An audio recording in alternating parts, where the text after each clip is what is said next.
Donc, par rapport à Pierluigi, le problème il était l'inverse, parce que d'habitude c'était lui qui arrivait avec son scénario sous le bras pour aller voir le distributeur. Là, c'est le distributeur qui vient avec son scénario.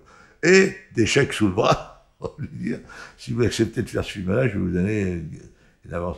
Bon, alors ils ont fait le film. Le film s'est très mal passé, c'était assez merdeux. C'était Ramucho. Et après, ils se sont dit, mais c'est parce qu'on s'est gouré, on n'aurait pas dû faire celui-là, de Pierluigi, on aurait dû faire Pêcheur d'Islande.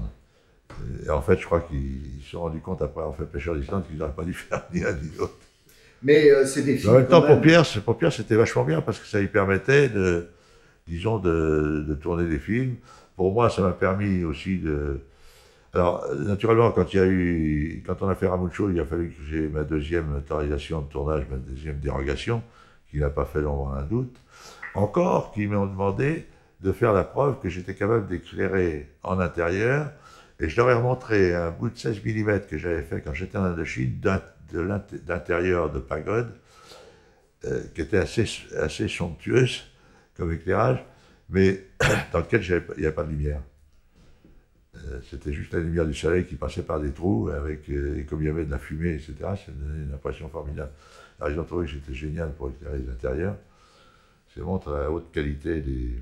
Mais là, c'est des films qui ont été tournés dans des conditions tout à fait... dans des conditions relativement classiques. Puis quand on a tourné Ramucho, il y avait qu'un truc qui n'était pas classique, je veux dire, parce que là, il y avait quand même toujours la chasse au petit prix. Parce que Bogart, bon, il avait touché des ronds, mais son idée à lui, c'était d'essayer que sur ces ronds-là, puis essayer de faire des économies, ce qui était logique. Alors, ils s'étaient mis en cheville avec un mec qui était producteur à Bordeaux, où il y avait des studios à Bordeaux. C'était Cousinet.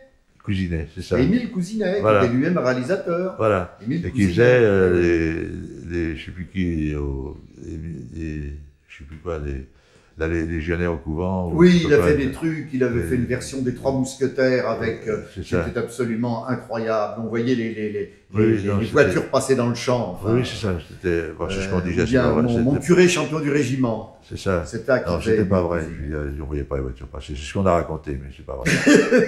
Bon, alors Cousinet nous a passé, il avait du matos, il nous a passé un Parvocolor qui nous a servi à tourner, alors qui était tourné au Pays Basque, alors je veux dire, avec des porteurs, etc. C'était un vrai bordel. Une Parvocolor, c'était 90 kilos, hein. C'était une lourde machine. Bon, on avait un Cavéflex aussi. Bon, alors moi, ça m'a permis quand même de m'entraîner un petit peu à la lumière, qui était mon point minable.